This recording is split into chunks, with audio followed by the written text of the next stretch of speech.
दिल्ली के आगामी विधानसभा चुनाव में सभी सियासी पार्टियों ने अपनी अपनी कमर कस ली है, तो वहीं बहुजन समाज पार्टी ने पूरे दमखम के साथ दिल्ली विधानसभा चुनाव में उतरने की तैयारी कर रही है।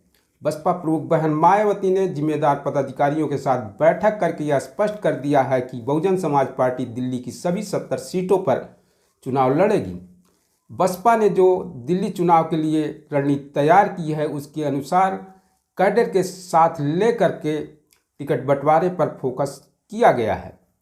दिल्ली प्रदेश इकाई की दिल्ली बसपा प्रदेश इकाई जगह जगह कैडर कैंप करेगी और जनसंपर्क करके लोगों को जोड़ने का काम करेगी। बसपा इस बार जो रणनीति बनाई है, उसमें बसपा के पदाधिकारी और कार्यकर्ता कॉलोनियों और बस्तियों में घर घर जाकर जनसंपर्क करेंगे, बसपा की नीतियों को उनको अवगत कराएंगे तथा बसपा के लिए वोट मांगेंगे।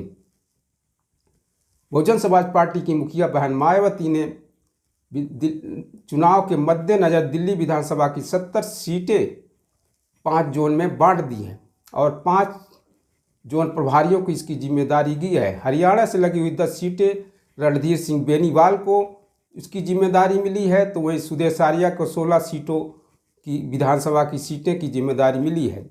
सुजीत सम्राट को 12 विधानसभा सीटों की कमान सौंपी गई है, तो वहीं 13 विधानसभा सीटों की सीपी सिंह को जिम्मेवारी मिली हुई है। 20 विधानसभा सीटों पर धर्म सिंह सैनी कमान संभालेंगे।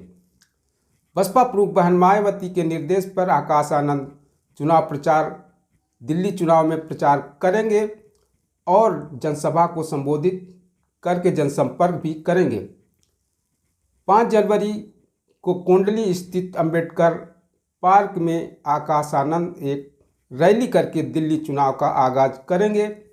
साथ में ही बसपा का जनाधार बढ़ाने के लिए डोर टू डोर जनसंपर्क अभियान की रणनीति पर भी काम करेंगे। बसपा किसी समय दिल्ली सियासत में धमक रखती थी। बहुजन समाज पार्टी 2008 में 70 सीटों पर चुनाव लड़ी थी, जिसमें 14% वोट मिले थे और 2 विधायक उसके विधानसभा में गए थे।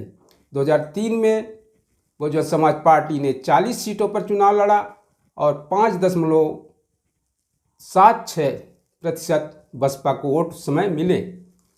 2013 में देखा जाए तो बहुजन समाज पार्टी ने सभी 70 सीटों पर चुनाव लड़ा और बसपा को 5.23% वोट वहाँ पे मिले, लेकिन बहुजन समाज पार्टी ने 2015 और 2020 में बहुजन समाज पार्टी का निराशाजनक प्रदर्शन रहा।